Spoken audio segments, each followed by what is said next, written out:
Thanks. So I do want to remind you that after this panel is done, we will have a break, a short break, and then we get to the panel that we're all glad we're not on, as we get the Delta and the Colorado River. This panel is focusing on what we at PPIC have referred to often as the orphan, and that is the environment. And just to highlight that, look at the previous discussion that Katrin led, in which it was a complete nerd fest, naming bills without names, but numbers, right? And I just asked around, and I can't name a bill that's pending in front of the legislature right now that deals with the issue of ecosystems, ecosystem management, and the environment. I can name one at the federal level that does, but probably not in a way that some people in this room would think in a positive approach. But as Dave reminded us, it probably will never make it out of the Senate. This panel today is going to focus on ecosystem management, and we're going to, and it is amusing that it's being led by Dr. Doom himself here, but this is actually going to be a much more positive and uplifting look at the nature of the problem. In 2 weeks, we will release a report here at PPIC which will look very carefully at rethinking the way we manage ecosystem water, or water for the ecosystem. And it will engender a very interesting and complicated discussion because we're going to take a look at what happened during the drought, how the agencies performed during the drought. We're going to look at 8 case studies and what happened, and then we're going to make, in our typical PPIC way, a list of recommended reforms. One of the reforms we really focus on is, and I've been thinking about how to express this to you, and some of you in this room will understand this. I'm sensing a sea change, but sometimes when you're in a sea change, you don't know that it's changing until afterwards. But it started back in 2009 when we set up the Coequal Goals, the concept of Coequal Goals. And to date, although Tim Quinn, the most optimistic man in the world, continues to promote the Coequal Goals, I still don't know what it is. But I know that we're in the middle of trying to figure it out. And one of the aspects of the Coequal Goals is that, as I see it, and I really see this very strongly, particularly in the agricultural community in the Sacramento Valley, where I've been spending a lot of time lately, is that Coequal Goals mean partnerships. That is, developing partnerships, and not just having co-equal goals, but equal goals. That is, we are setting goals and building partnerships and coming up with new ways to manage ecosystems rather than the default zero-sum game. I hate you, you hate me, I sue you, you sue me, or we try to pass legislation to defeat you. And so what I'm seeing is a change in attitude. And that's actually what our panel is going to focus on today. And we're going to take a look at some of the cooperative efforts that are going on to manage ecosystems, and ultimately, as one of the things that Ellen pointed out, multi-benefit approaches in terms of managing ecosystems. So what I want to do today is you all have the bios of our speakers here, and actually this is a really fun panel, of course, and all of these people are known to you. You all know Lewis Bair, who's basically RD 108, General Manager RD 108, is in the Sacramento Valley, where I think some of the most interesting things are going on these days. I know this because my colleagues at UC Davis are up there rolling around in the mud with you guys and actually having a really, really good time doing it. And it's pretty important.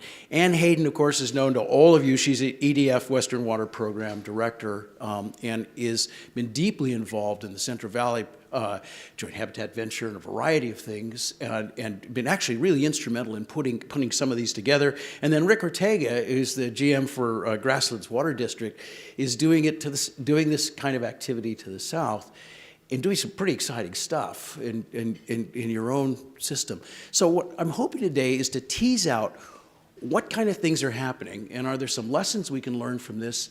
And then in the second half of our discussion, what I really want to focus on is why aren't we doing more of it? And how do we scale it up? So I think that's the warning I gave you, the 3 panelists, when I talked to them via email.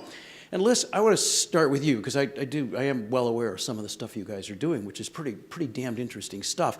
And I want you to highlight for us what the kinds of cooperative programs that you're doing, which move away from the status of confrontation of 10 years ago and are shifting more toward cooperation on ecosystem management. Okay, thanks. My kids are going to be very excited to hear I was on a panel with Dr. Doom. So fundamentally for me, co-equal goals means a mind shift. I think we've spent, we spent 150 years fundamentally changing the ecosystem to where it's totally unrecognizable if you were to look at it today. We've spent about 40 years actively failing at trying to do something about that. And to me, the mind shift is one where we used to think we were going to do things to each other, and now we've changed to we're going to do things together. And that requires a large investment by folks. It requires folks to invest the time to understand each other and understand each other's challenges, understand what's important to each other. And it's hard because when you do things, you've bruised a bunch of those relationships, and now you're going to get in a room and, certainly a bottle of wine helps, but you got to work through all those things. So the example that I want to share with you is really one that I'm a participant in. It's led by Northern California Water Association, and it's our salmon recovery program. And in 2011, NACWA went out to a scientist, Dave Vogel, very respected on Sacramento River salmon issues, spends a lot of time in the field, and said, Dave, what can we do? These were farmers, a group of farmers that had just had a lot of success with waterfowl in the Sacramento Valley, and it's one of our few success stories. They said, well, we're seeing this salmon issue get bigger and bigger and starting to threaten our water supply. What can we do? And Dave, tell us exactly what really is needed to be done, because we don't want to spend a lot of resources and then find out we didn't do the right things. And so Dave wrote a report in 2011, submitted that to the NACWA leadership. They then took that and they compared it to products that were produced by National Marine Fisheries Service, California Department of Fish and Wildlife Service, and saw a lot of overlap, saw a lot of consistency between the different programs. They went out to the NGO proposals. There was lots of environmental folks that had different ideas that were great ideas. And the difference, I think, that started to take shape is what happened next. Many of those plans didn't have a structure around them on how to get from concept to project delivery. I think this is especially true with the agencies. They have a lot of science and understanding, but they're not really structured in a way that helps them deliver solutions on the ground. And frankly, the landowners weren't that interested in engaging and having conversations. There was a divide. And so what NACWA leadership was able to do is really build on the success from the waterfowl programs and start a conversation with all those parties that had bruises, and start to have monthly conversations and say, hey, look, we want to start doing things, and we've got landowners that are willing to participate, and we want to start meeting with you monthly and figure out how we deliver these projects. There were other things that came along. We had several NGO organizations that were in the same mindset, that were frustrated that things weren't happening to make a difference. So we had support from that community. We also had frustration, frankly, from the agencies, that the landscape wasn't changing. The things that needed to happen, that they thought needed to happen to recover species, weren't happening. And so there was a nice nexus of all these opportunities. And when we got together, we found that we probably had the right group of folks. You had funding, you had science, you had folks that would get things done on the ground, and you had partners that could help go out and express needs. And as you start to have success, GCID was one of the first ones to step forward, complete a side channel project in the upper Sacramento River, and you know what, it was just the right fit. Well, all of a sudden you started to get confidence to surround that, and it starts to build on itself. We talk about funding mechanisms. It's really hard to just say, well, I need $45 million. Well, we pass proposition bonds and other things, and if you don't have confidence that the dollars that you're going to spend are going to make a difference, it's a very different conversation. But when you walk in with partners that are typically across the aisle from each other, and you say, look, we've had success, and we've got a plan for more success, you can bring those resources in. So it kind of changed the game. I want to speak a little bit to what that looks like on the ground. RD108 has had, we're involved with about 4 projects, 3 of them this year. One of the specific projects is called Wallace Weir. It has a broad variety of folks involved. It's actually funded by the state water contractors, so Met and Kern County. It's in our backyard. We had just completed another adult straying project upstream of this, and so we kind of had a team together, and we were approached by Metropolitan to see if we would consider taking that on. And we did. We agreed to do that. But we immediately took that team and we said, who are all the partners that are involved in this project? And all of those partners started to get together and talk about the solution. So the permitting agencies, so we had National Marine Fisheries Service, Cal Fish and Wildlife Service. Everybody was in the room for these meetings. We had no idea how to update infrastructure. I mean, that's part of the challenge for these environmental changes. There's no roadmap. So we had these progressive meetings, and what happens is you start to build relationships and you start to build trust. And you start to be able to make decisions. You start to understand each other's strengths and weaknesses, and you start to be able to leverage those and invest in the right folks to complete projects. And so I think it's been a great success story. The project was completed just this past, 4 weeks from now it'll be completed, hopefully. But it really, that formula to me, that formula of partnerships, and maybe even more importantly, specific champions. Somebody's got to be the one making a phone call Saturday night to make sure something happens. It's that formula that I think is making the salmon recovery program so viable and so successful. Great. Thanks. And this is a nice, optimistic view of this. But I want to switch to Ann, who's been in the trenches on this for a number of years and these kinds of things. It's not all about fish. There's more to life than just fish. I think. I'm actually not certain. Peter Moyle is one of my close friends, as you know. But Ann, why don't you give us your perspective on this? Sure. I think it's important to mention for context that EDF certainly did not arrive at the tools and approaches that we've been developing and implementing overnight. We've spent decades working on water policy, trying to shape regulations and standards to ensure healthy ecosystems, but over time, as we've all acknowledged, ecosystems have been on a steady decline, and that's for a myriad of reasons, which I'm not going to go into, but we made a strategic decision to really want to bring some new strategies to the table to try to augment current approaches and try to move the needle, and also try to make some progress within what was and still is a very protracted political environment. So where can we kind of reach across the aisle and have rational conversations with folks in the ag community, for instance? And so our aim is to achieve balance and resilience in how we manage our land and water resources for agriculture, for communities, for ecosystems. And to do that by looking at new and innovative approaches that can bring the right partners together and incentives to get real solutions on the ground. So I'm going to touch on two initiatives that we're involved in. The first one's the Central Valley Habitat Exchange, which we developed with a broad group of partners.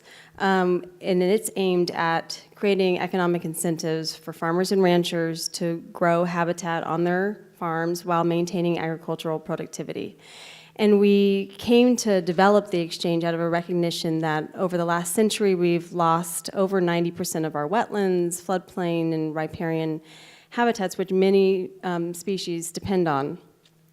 And so we designed the exchange to kind of value the agricultural landscape and what it can provide and kind of reestablishing habitat function, which was lost in losing these historical habitats.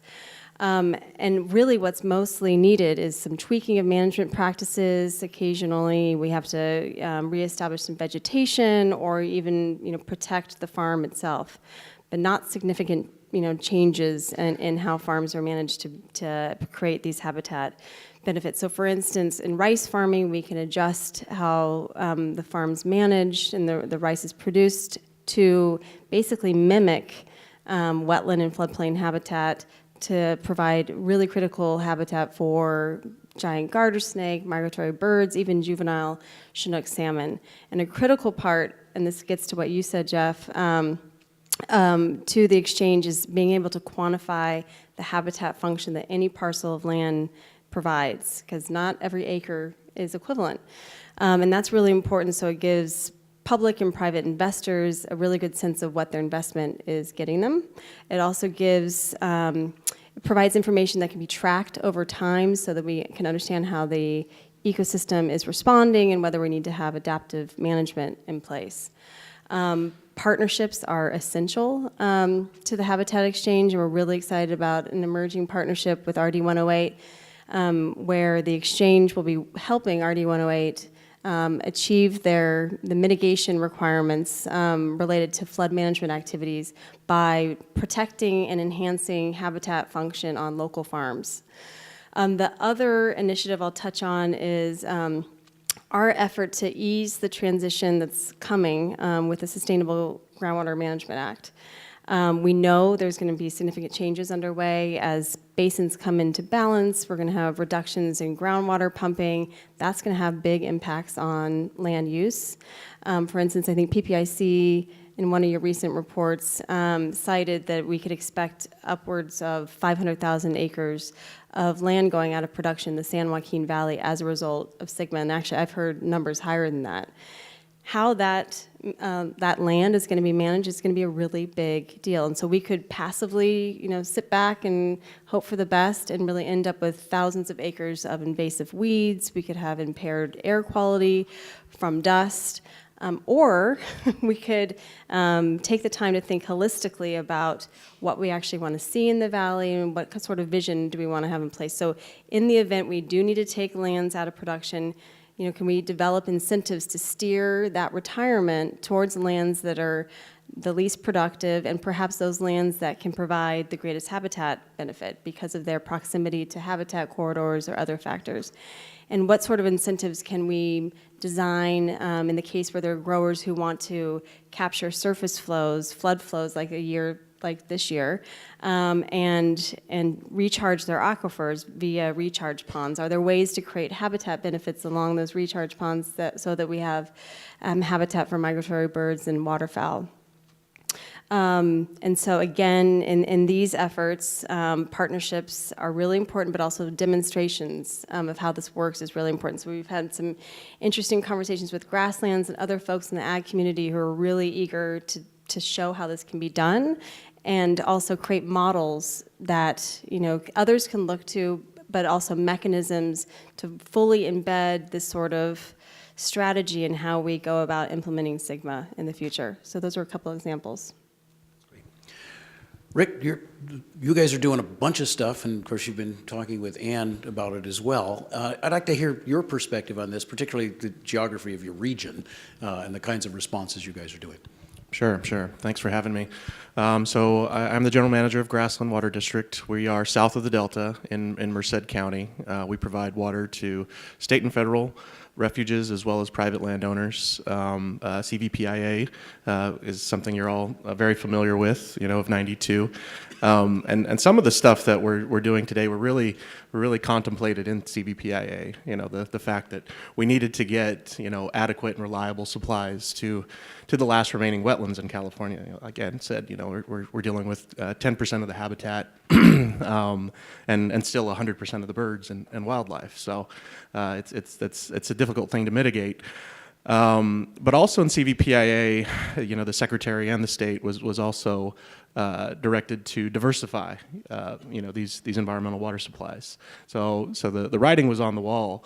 Frankly, it was never implemented on either behalf, right? So, it had been 19 years since enactment before we received our full level 4 water supply in 2011, by and large to a historically wet year. But that was only to about 3/4 of the 19 refuges. There's still 5 CVPIA refuges that don't have conveyance facilities in place to actually receive their federal water supply or water acquisitions. It again happened this year, so we're happy that but it is sort of bittersweet that it's been 25 years and we've accomplished the goal partially to only 14 refuges. One of the biggest problems we all hear and deal with are budgetary constraints and maybe missed opportunities early on. And to confound that, especially through the drought, when very little water was moving through the system, at, very low water allocations to south of Delta Ag Service contractors, meant that whatever water was moved was highly expensive to move and to wheel. The O&M had to be spread across a very small amount of water. So from our program's perspective, that really consumed all of the dollars that we have on an annual basis to go out and acquire water. So we were struggling just to wheel what little water we were able to pull out of the project. So we're in a pinch, right? We had an appropriated, over allocated fund, and an ever increasing water market. We really started to see the water market skyrocket south of the Delta. And so we had to get creative, and I didn't have any money. Our program didn't have any money, and I was, I'm a member of the San Luis Delta Mendota Water Authority, and I'm sitting around a room of general managers that have money but no water, and I'm like, there has to be some sort of a solution, right? So we embarked upon something, and it was really diversification. Really was the incentive. How do we diversify some supply? But it was good because we developed a well, or 2 wells, in collaboration with the Water Authority and the member districts. And conceptually, it seemed like a great idea. And we used some ARA dollars to drill these wells and to get them online. And we said, oh, this would be great. The refuges will receive the physical groundwater, and we'll split the yield, by way of an exchange of some refuge level 2. Well, we got it wrong.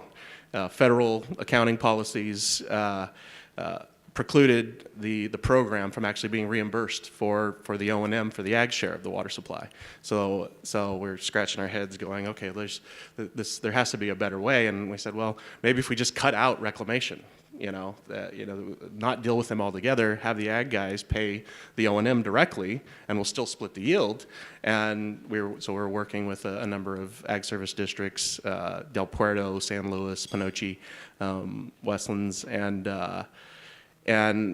they were willing because they've got these high commodity crops. Their price point is obviously much higher than ours, so it's still penciled for them to actually cover all the O&M. So we're going, okay, now this has some value, some merit, right? They could cover the full cost to develop the water supply, so a net increase to the refuges at no cost to the program. So we're going, okay, where else can we use this, right? Not just with groundwater. So we started thinking more, creatively, and that's morphed into a mechanism to capitalize infrastructure, big infrastructure projects, conveyance projects that have been sitting idle because we just didn't have the funding. We're building a $17 million recirculation system at the north end of my district with this mechanism. We're using this, these farmers, private capital to capitalize the construction. There will be a yield to this project. We anticipate it'll produce about 16,000 acre feet, which south of the Delta during the drought, that's $16 million worth of water annually. So we'll split the yield from this project. We started construction this year. We'll split the yield. They'll have access up to that, up to about half, and they'll value that water at a price point that makes sense for them. And they'll recover their capital by way of water from this yield of this project, but only for a term, right? So there's a finite amount of, it's $17 million construction project. They value the water at, say, $400 an acre foot. If they call on that supply consecutively, they could recover that $17 million in a few years, 3 to 4 years. Well, that's tremendous. And then we get to, reap the benefits of the full project in perpetuity. So those are the types of things that we're doing. We're, modernizing conveyance. We're trying to reoperate a small local reservoir that has tremendous benefit and speaks to what Ann was speaking to. The Los Banos Creek Reservoir sits, south of San Luis Reservoir. It was this little facility put in place to really protect the integrity of the project, the aqueduct, the DMC, and I-5, in flood conditions. But it's really only been used for recreational purposes and flood control. And so Chris White with CCID and Lon Martin with San Luis and myself, we sat down and we go, we've got this local resource that's not being utilized. What can we do there? Historically, once a hydrologic cycle, we would see a big flow, a flood release flow hit my district, and at a time when I was trying to initiate the growing season. So that's, big nuisance flow at the end of winter, early spring was troublesome, and we weren't putting any of that water to good use. So we said, okay, well let's start there. Let's build a weir and a diversion structure, because Los Banos Creek actually crosses the Delta Mendota Canal. So we brought this to Reclamation. Fortunately, they were able to route some drought relief funds to us. So we built a weir and a diversion structure, and we said, okay, well that's step one. We know that there's recharge potential there because we're sort of encroaching the foothill zone. There's a little bit of elevation there. The soil seemed right. And so we started working with DWR. So this is one of those extremely overly managed areas. It's facilities owned by Reclamation, managed by DWR. There's a state park, and now we brought a senior exchange contractor, a junior contractor, a city, and these conservation groups, which seems like what are you doing? You're crazy, right? But it was really instrumental, and I think speaks to the collaboration and checking all the boxes, right? So what we started to see, we've seen water quality improvements to the city of Los Banos. All of the municipalities in Merced County, all these little rural farm communities, are completely dependent on groundwater. And there's not a lot of recharge potential. It's in the belly of the valley. We've got a perched water table. So these opportunities are probably far and few between. But we've seen real value there. We've seen water quality improvements. We've seen recharge. We were now putting these flood flows to beneficial use for the first time, and we're starting to work with the operators to not hit us with a wall of water. Give us a trickle if you can.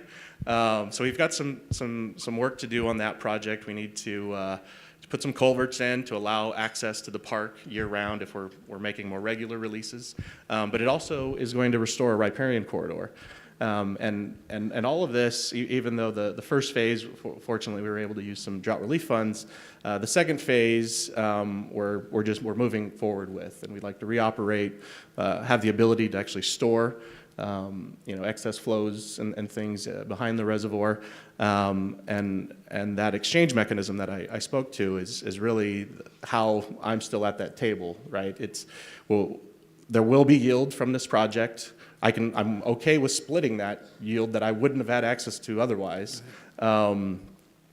giving these farmers a mechanism to acquire water on a reliable schedule at a price point that makes sense for them. So sustaining the local public trust, recharging the aquifer, restoring a riparian corridor, providing net increases to both of our water supplies. So that's really the concept in a nutshell. Well, you actually anticipated the next line of questioning for you guys, and that's going to be what the stumbling blocks, where the hurdles are. So let me put on the pointy-headed scientist hat for a little bit here. And sometimes when we look at this, this is a very disparaging thing to say, so of course I'll say it. Sometimes we look at these projects and we from the scientific point of view, and we say they're not actually ecosystem restoration projects, they're gardening projects. And it's because they're not operating at scale. Because ecosystems function on very large scales, and especially, Lewis, the work you're doing on salmon, you're watching some juveniles go by. And of course, this has to scale up to be very large to actually have a net effect, a population level effect.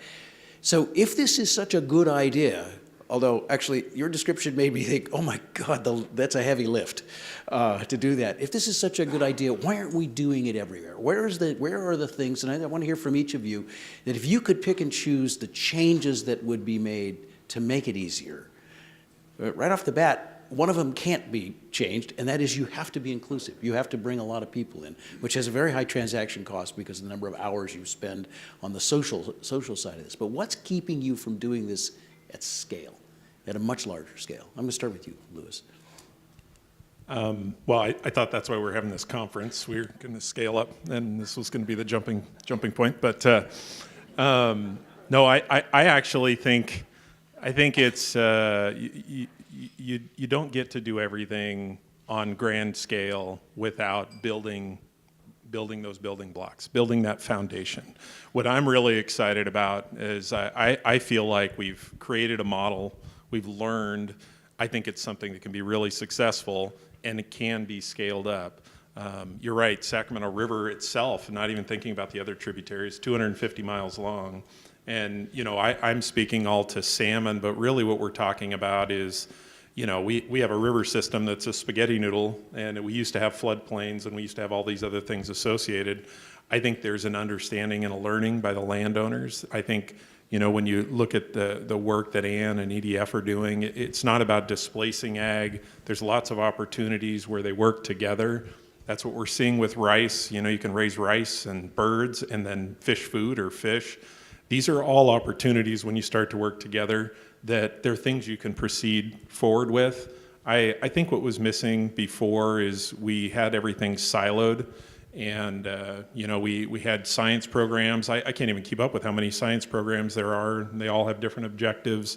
It wasn't supporting a comprehensive plan. There might have been articulations of comprehensive plans for single species, but they weren't across more than one species. And so if you can really start to structure, you take the similar model that we're all talking about that's inclusive, and you put something folks have confidence in, that have the right folks in the room, I think you can scale up. I think of 80-20. I think the bad news is our system is so modified that we have so much work to do.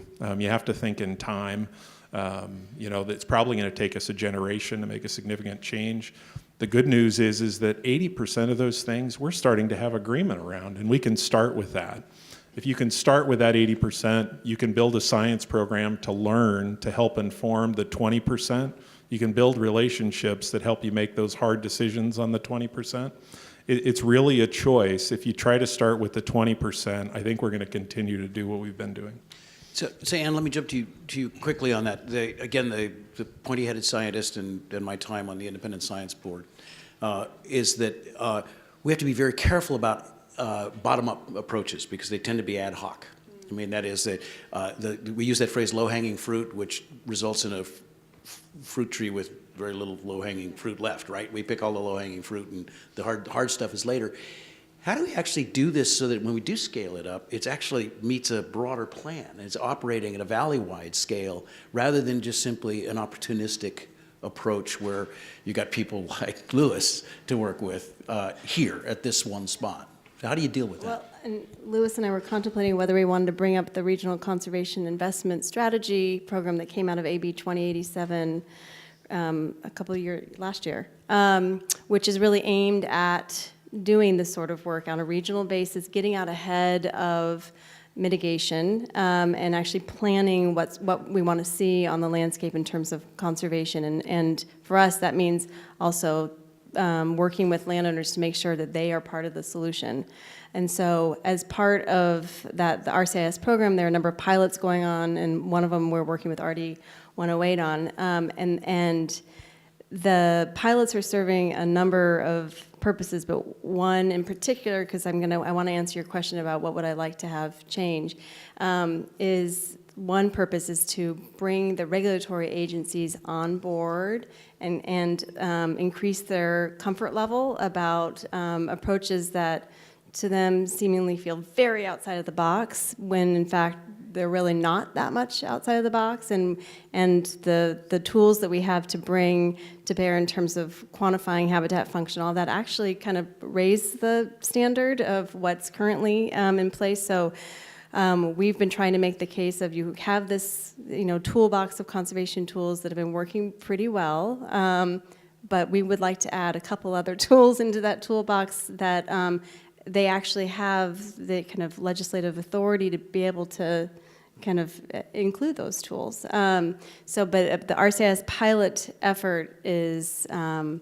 of the safe space to experiment with new approaches. So we're really hopeful. I mean, I'm also interested in doing an RCIS pilot in the context of SGMA and maybe down in in the Los Banos area near Grasslands, that might be a great opportunity to, again, see how we can do more kind of regional planning, get to the scale issue, make sure that working landowners are just embedded as part of the approach going forward. So, Rick, we're going to, by the way, I want to warn you, I've got a lightning round question for you. I mean, I saw that Katrin did that, so I have to do it also. But before we get to that, Rick, I want to come to you. So, I mean, it's not a surprise to you that people south of the Delta are preternaturally cranky about the use of water for meeting environmental objectives. But here you are, you know, in your description of what's going on in Grassland, this truly was multi-benefit. I mean, they benefited on water supply. Let's come to that scale question. Is it just because you have a few wildlife refuges in your area, or can this kind of approach be much broader in the San Joaquin Valley and Tulare Basin, for example, as I say, where people are pretty cranky? But as I say, I see a lot of progress in the Sacramento side, a little less progress south of the Delta. So can you take your model and move it up, or is it going to have to be something completely different?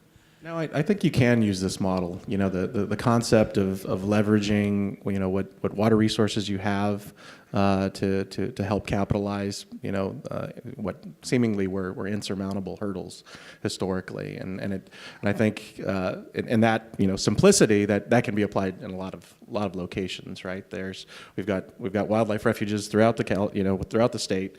I think. The disparity we were in that we shared south of the Delta was really the surrogate, and the diversity that we have there. And I think it was important for me to engage with that authority and to start attending their board meetings regularly and be earnest. And I'm going to be honest, when I first showed up there, I was literally the odd duck in the room, right? There's, you know, and the exchange contractor, you know, it was the closest thing to us, and I was like, okay, well, you know, a little awkward, but it really started to break down those trust barriers, because we were, you know, frankly pretty polarized, you know, historically, CVPIA passing, the Kesterson disaster, the drainage, you know, issues, you know, we were all at the forefront of that, and so it took a lot of mending of relationships. So people have to be courageous, you have to be trustworthy, you know, but disparity also is a good fuel behind that.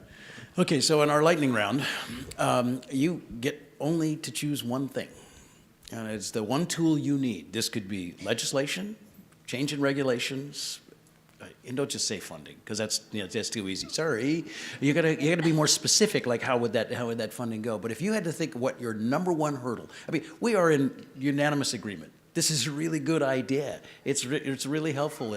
It's helpful to the landowners. It lowers the temperature. I mean, for a change, we're not fighting about things. We're actually trying to find ways to cooperate. This is a really positive sign, and this is part of my sense of a change is underway. It's not happening everywhere. It's not happening for everybody, but there is some change. Maybe we're just tired of fighting. I don't know what is driving it, but there does seem to be a change. But if you could do one thing, and I could, okay, so I am the PPIC policy fairy, and I have my PPIC policy fairy. Yeah, don't report. Are we on the web? Damn, that's gonna stick. So with my magic PPIC, Ellen Hannock, the PPIC policy fairy, comes to you, Rick, and says, "You get one thing that can help you get there. What is it, Rick?" We need to be able to move water around the state more readily, and we need to be more responsive in that. She will definitely grant you that. Right. You know, and it's so we've, you know, not all refuges are created equal. You know, we've got refuges that can't receive their water supply, so there's unused blocks of you know, project water that often go back to the coffers and are for the greater good. But we should be able to move that around, you know, across basins, across the Delta. You know, there's 30,000 acre-feet in the north of undeliverable supply. Well, that should have, you know, we're managing for the flyway, right? These aren't our birds, these aren't our bunnies, you know, when it comes down to it. So we need to be able to move that around. And that's probably would make a huge. It's a short-lived thing until, you know, hopefully we can build out all of this conveyance. But you know, even acquisitions that we're making north of the Delta, there's a lot more water north of the Delta. It's cheap. but we're having trouble, in terms, especially when the habitat needs it, or I'm not going to go there, but obviously having adequate storage and things are all confound that, and adequate conveyance. But there's regulatory constraints that are hindering our ability just to move what water. It's technically ours, right? We should be able to put it to use at the habitat level. Okay, so we heard ability to move water around, and of course, like I say, Ellen has long been evangelical about that issue. So she's the PPIC ferry. The PPIC ferry will grant Thank your you. wish in a parallel universe. We should do this more often. Yeah.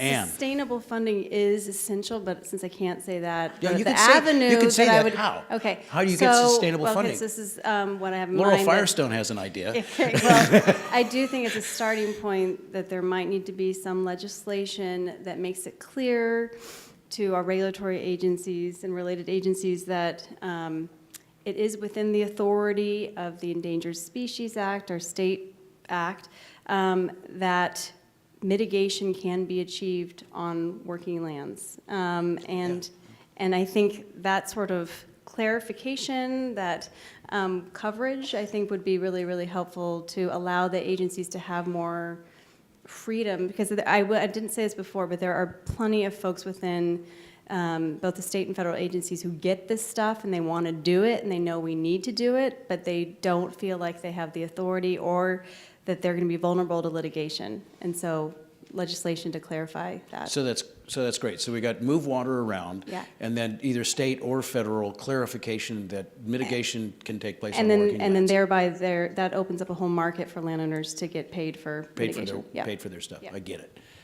Lewis. We had a whole list. No, just one. No.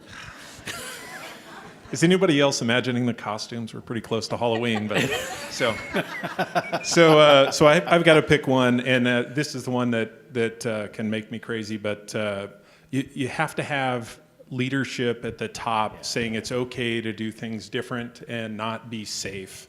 I mean, our reward. If I worked at an agency, I would be operating the exact same way.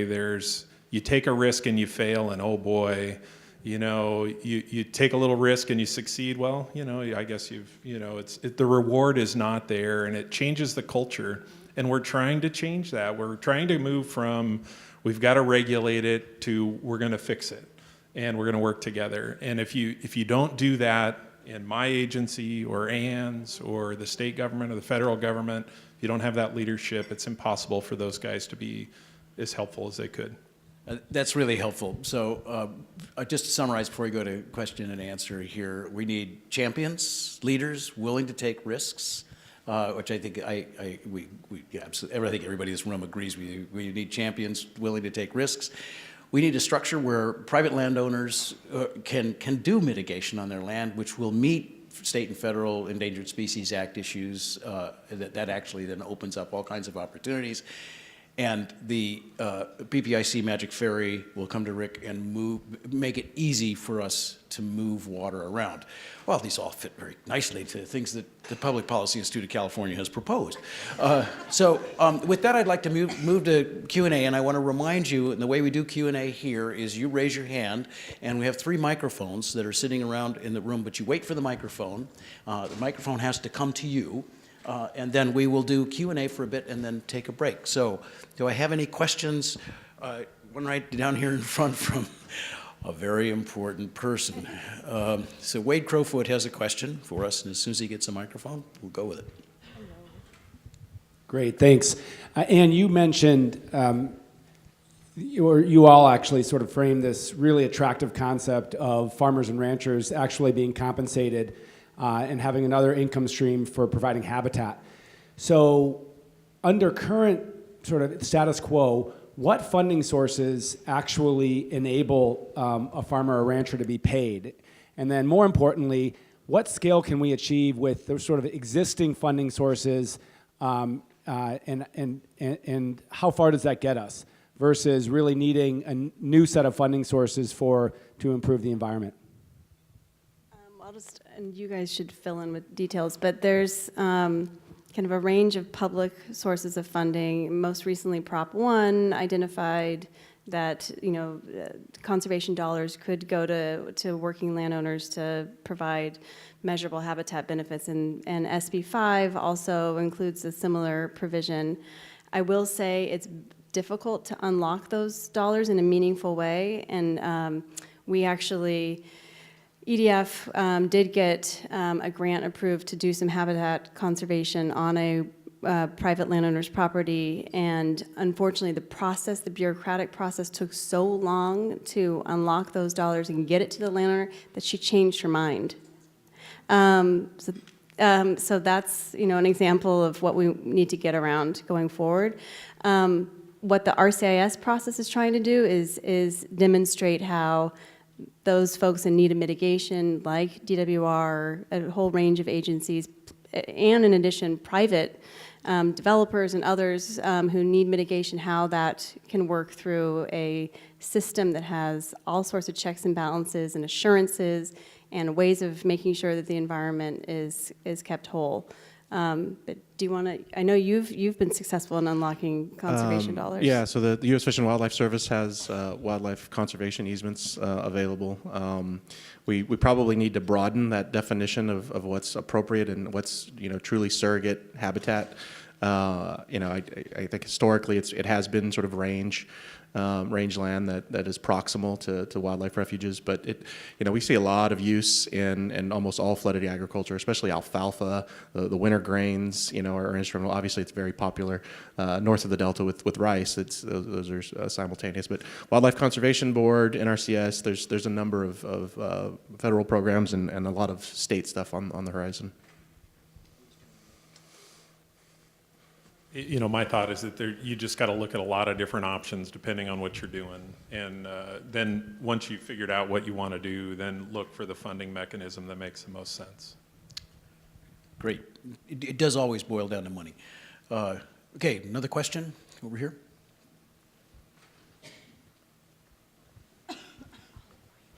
Oh, thank you. I apologize. I'm one of the south of Delta cranky guys.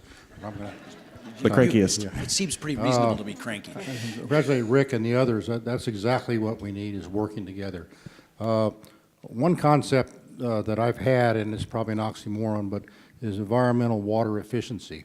In other words, if you're taking water for a specific species, and let's say we've taken X amount for 20 years and it hasn't done a bit of good, the normal solution is, well, we need more water. It seems to me that since water is a public resource, ag people are required to be efficient, so are urban, and that makes sense. But if you're taking water for some environmental purpose that it's not doing any good, I think it should be returned to the urban guys or the ag guys, and so we use it for the best of society. So I forgot to remind you, do you want to phrase that as a question for us? Yeah, my question would be with Rick, would you object to some kind of third-party objective, a party or person looking at these environmental releases and maybe even telling you, hey, that doesn't make any sense, you're taking too much, and we need to reduce some?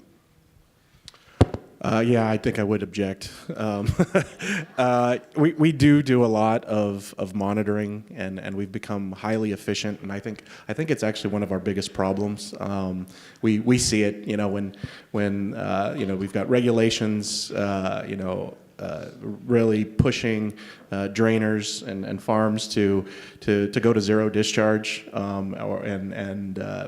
use and obviously conservation is good in some places, but I see the negative side of that as well. We've seen a big change in how folks irrigate. Move to micro sprinklers and drip irrigation. What that meant to me was a lot less spill. We're tied into the ag conveyance system, right? And so, I honestly seen 40, 50,000 acre feet annually removed out of my portfolio. We're seeing a lot less flooded habitat. We're not seeing the recharge that once provided. We're not flushing the salts. We're salt loading these soils. likely to the, outside of the productivity levels that ag needs. And so, yes, I think collecting information is good, and having decision support systems in place, real-time monitoring, telemetry, meter everything. You need that information these days, because you're right, every drop counts, and we shouldn't be specific to just harping on ag or M&I. We need to monitor the environmental water as well. Okay, another question? If not, I'm going to do a follow-up on that question. Let me do a real quick follow-up, because I didn't see any hands go up. So I want to take his question a step further, and this is an issue that keeps coming up, and that is efficiency of use. We make farmers and we make urban users be efficient with the use of the water. And we don't have a metric for the way we would talk about environmental efficiency, the efficiency of use of water for the environment, because it's not as easy, because we're not growing a crop. I mean, birds and fish are not necessarily a crop, and they're going to vary. So how do we get at that question and answer sort of what was kind of behind his? And Ann, I'm going to kick that to you, because you represent the environmental NGOs who are constantly in the kind of trenches on this issue. How do you demonstrate efficiency of use? Well, I guess I would probably tie it to how well the ecosystem's responding, and if you have good metrics that can equate to, say, habitat function, then you can have a sense of whether you're moving in the right direction or not. So, I mean, I think monitoring and good data are really important, but also to have some sort of translation of what your water is actually achieving for ecosystem health. So, again, this is a conversation, so I'm going to come right back to you. What I just heard you say was ecosystem-based metrics rather than single species, listed species, for example, as a metric for efficiency of use of water. I personally think that's the direction we should be moving in.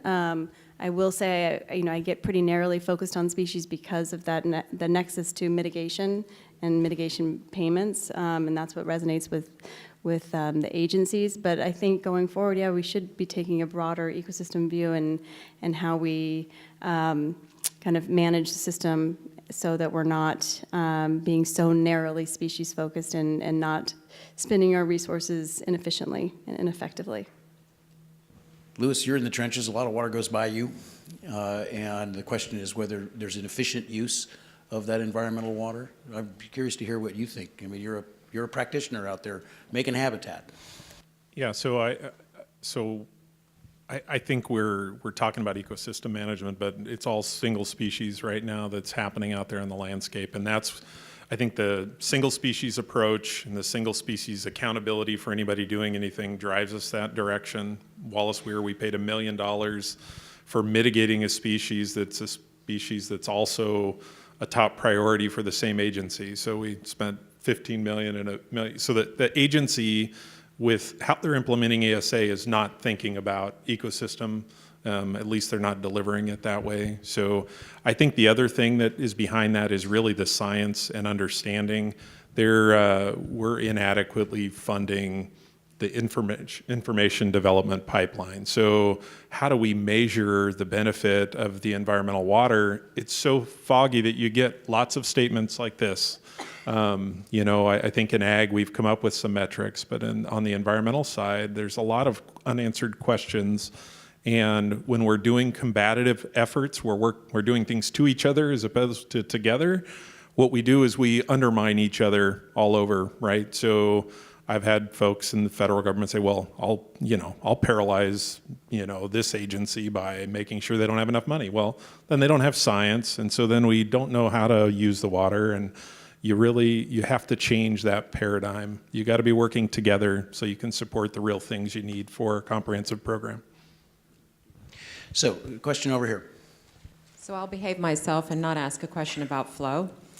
What I wanted to ask, so before, when I worked for one of the agencies in terms of mitigation, one of the problems with working with farmers on that was they couldn't constrain their own ag use under the Williamson Act. So I have a question about, do we need some reforms on the Williamson Act if we need to allow farmers to do mitigation? Because they couldn't commit long term to do that mitigation, it would be a constraint. Oh, Ann, this is your bailiwick. I think wherever we can find the flexibility that's needed to allow these actions to move forward, that we should be pursuing that. And this is, one example. I hadn't actually had it kind of the top of the list because it doesn't come up a lot in the engagement I'm having with farmers. But certainly, we're all for making it as feasible and attractive for landowners to be part of getting these outcomes on the ground. Okay, unless there's a question, is there another question over? Yes, over there. Good morning. I appreciate the panel's perspective and looking forward to change. But with change, you need to take chances from what I'm hearing. And my question is, in the current environmental requirements, what are the mechanisms the panel might be recommending in order to make those changes and take those projects up to a larger scale? Lewis, we'll start with you. Well, so fundamentally, I think we need a comprehensive approach and some leadership on that. And then I think you could start to see support for that. I really think a lot of it is in the single species kind of mitigation, landowner risk taking, those mechanisms, even though, folks will say, well, those exist. You could do HCP those are so hard that as a landowner, you're trying to do your irrigated lands permit and you don't have time for all. These things got to be easier. We need to work, if that's a real priority, we need to get the agencies to make those things really functional. And I know the growers that I'm working with, they would love to be helping with many of these things. But boy, as soon as they do, their neighbors are like, what did you plant elderberries next door? The I'm gonna be in trouble. So that has to change to free this up. And I think EDF is coming up with some great models. RCIS is hopefully something, but that's real priority. I think there needs to be more education about these opportunities at the kind of highest levels within, the legislature. I don't think they have any. I don't want to, diminish their understanding, but I think there's little understanding of the opportunity that exists by opening up this market for working landowners to be part of the solution, and also that will help translate to, setting aside sufficient funding long-term to achieve the outcomes we need to see. Yeah, no, I would echo that. Simplifying the process, so both on the front end, but also on the back end. Once you've got these in place, if it's just a disaster, your neighbor isn't going to invest and spend the time. So we really need to incentivize and make these things as easy as possible. Okay, regional plans, regional permitting approaches. Assurances. And assurances to landowners. Okay, on that note, I think we're going to wrap it up. And of course, we're going to be sticking around for more conversation here. And of course, we saved the best for last, the Delta. And so what we would like to do now is take a break. And this is just a short break. And we're going to start right on time. And so you get a 12-minute break. We're going to start it, down to 11 minutes. You get an 11-minute break, and we're going to start sharp at 11:30. So please be back in your seats then. And thank you to the panel.